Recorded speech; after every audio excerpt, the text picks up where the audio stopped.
Hey friends, Tom Wiley here. Finally with a haircut. Doesn't it look nice? I'm going to show you how to surgically remove a closet. I'm in our 1980 double wide. So this is specifically going to apply to double wide or manufactured homes, mobile homes that have wood paneling on the walls instead of drywall. So we want to delete this closet, or at least part of it for right now. So let's jump to it. I'm going to show you how to remove these. I'm not going to show you every little nitty-gritty step, but I'm mainly going to show you some of the tools I use. I'm going to let you kind of observe as I go through the process of taking this wall apart.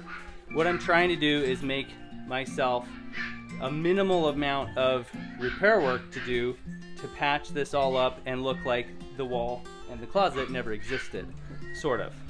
Within reason and within our budget, which is roughly zero.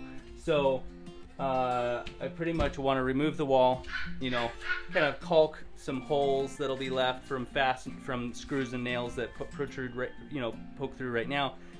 The paneling thankfully goes all the way through, so I won't have to like patch the wall itself. We'll just have to touch up some paint, do some caulking, and we'll call it good. The flooring, same deal. So the first step is going to be removing this track from the old sliding closet doors. So that's just a matter of pulling a few screws that hold it up to the ceiling right now. If you don't know, each one of these strips represents where the roof trusses are. So that's where the structure is that it's screwed to. So I'm going to pull that down. Then I need to pull this piece of paneling off. It makes it look like a 2x4 wall. Actually, it's a 2x3 wall. This is a 2x3, that's a 1x3, and another 2x3. So, first step, because my goal is to not damage the ceiling, and since that piece is thicker, like wider than the rest of the wall, I want to pull that off first so that in case I have to go like this with the wall, I don't scrape that along the ceiling and gouge it. So, peel that off, and then probably I need to pull these nails carefully out of that 2x4 so that can come off. I may actually try to carefully push that piece of paneling off, so then I have just framing to deal with, and then I can like sawzall the nails top and bottom and then just slowly take this apart piece by piece. So that's probably what I'm going to do. Let's dig into it and see how it goes. Okay, so first step is removing this, and I'm just going to unscrew. I think it's only a few screws that hold that up. Leave that one for a second.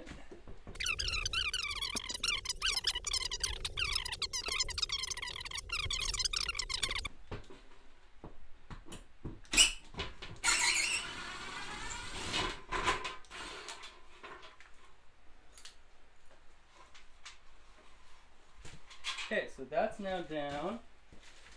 So now let's work on this paneling. Now this stuff is stapled on. Usually in mobile homes, most often stuff is stapled together.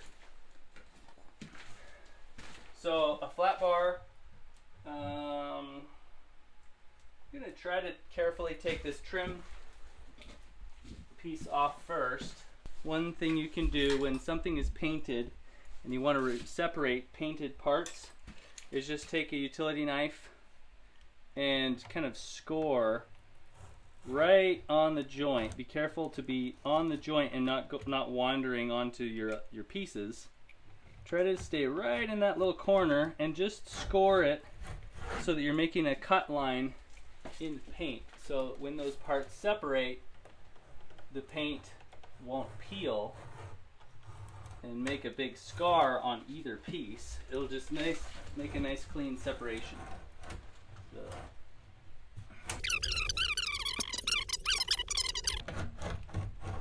Okay, so now I'm going to use a 5-in-1 tool or a painter's tool. The 5-in-1 is a handy way to kind of get inside something without disturbing it much. It's narrower, thinner than a chisel or most pry bars. So you can kind of sneak in behind some trim, and that's just beating it out. You can sneak in behind trim and loosen the nails up a little bit without scarring stuff up too bad. Okay, so now we're down to just the paneling and 3 little mini studs. So I'm going to actually try just kind of separating the paneling, get that off first, and then the studs. You just hit it kind of with a broad hand so you aren't punching a hole in it. You're spreading the force out and just pushing it. That can help get it started. Get in there with the 5-in-1 and kind of try to slice between the stud and the paneling. There we go. It's getting there.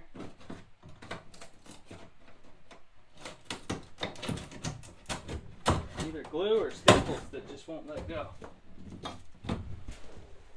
There. Okay. Okay. Well, I didn't damage the ceiling. Doesn't look like I damaged the wall. And this piece is in pretty good shape. And now we're down to just studs. Now, honestly, I could run a Sawzall in here and cut the nails, but these pieces of wood are so stinking thin that I can probably just tap them and they'll just break right out. I say it. Let's see.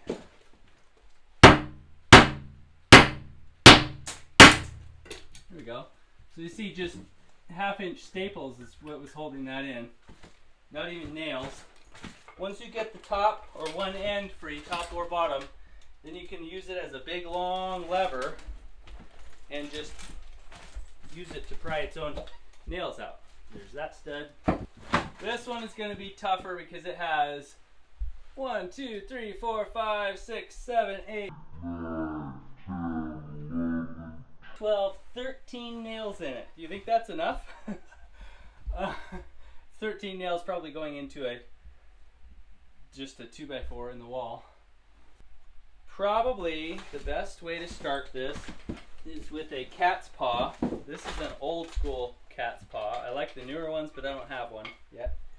Okay, so the idea is this is supposed to be pretty sharp, so you can actually dig in to the wood, kind of back from the nail a little bit, and kind of burrow under it so that you end up scooping under the head, and then you can pry the nail out, or at least get it started enough that now either this one or a different pry bar can take it from there, pull it out the rest of the way.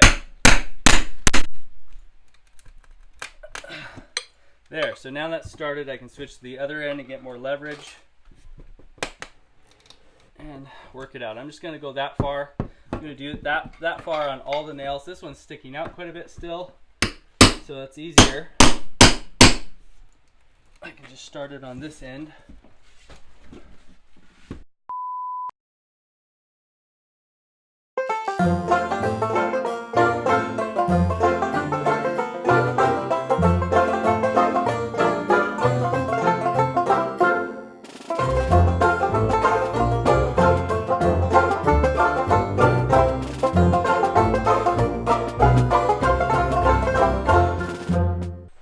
So now that I've gotten all the nails started to be pulled, they've all are easy now for another pry bar to get in there and finish pulling them. I use my favorite pry bar, and I'll put a link in the description to this exact bar on Amazon. My grandpa left me this bar and I love it. It is so just the right dimensions, just the right proportions for good leverage, ease of use, highly versatile, very, very strong. So pick up one of these if you have a chance. You can get right in and pull these nails super easily, much more easily than using a hammer, because the leverage is not near the same. See how it's essentially like the handle goes straight to here because this is the actual fulcrum point. So I have this much length compared to this much length of my lever. So compare that to this lever where you have the same effective handle length but less than half of the length here. So the mechanical advantage is far, far greater with this tool. Plus it's rounded, so it rolls really easily for pulling the nails out. So I like just getting the nails started with a smaller, the cat's paw or a hammer or whatever, and then I can finish it really easily and quickly with this tool. Makes life much more pleasant. Now, again, we'll just do the lever thing where we pull this long board just like a lever, and it'll work its way off those staples. And in fact, I'm starting to pull that top plate off the ceiling. So I'm going to very carefully pry against the ceiling material, very gently. I'm going to use this part because, again, this is kind of flatter. This one, if you look at it up close, you can see that there's actually a concave here. Because of the way it's bent, there's kind of sharp ridges here and here. And so it tends to leave marks like that, little dents in your material. But this is nice and flat and smooth and wide. So I'm going to stick that up there and try to gently, gently pry.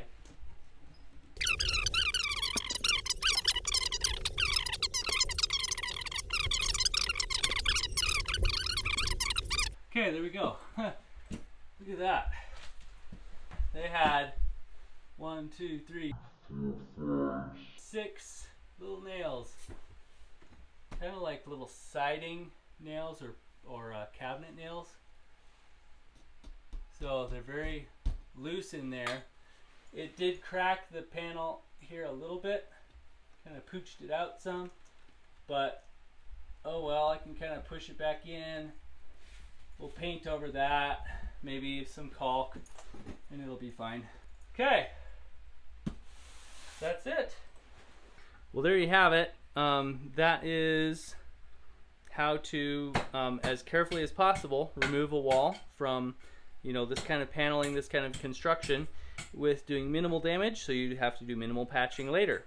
If you enjoyed or appreciated, like this video, please give me a thumbs up. Comment below, and as always, subscribe if you'd like to see more. I'll catch you later.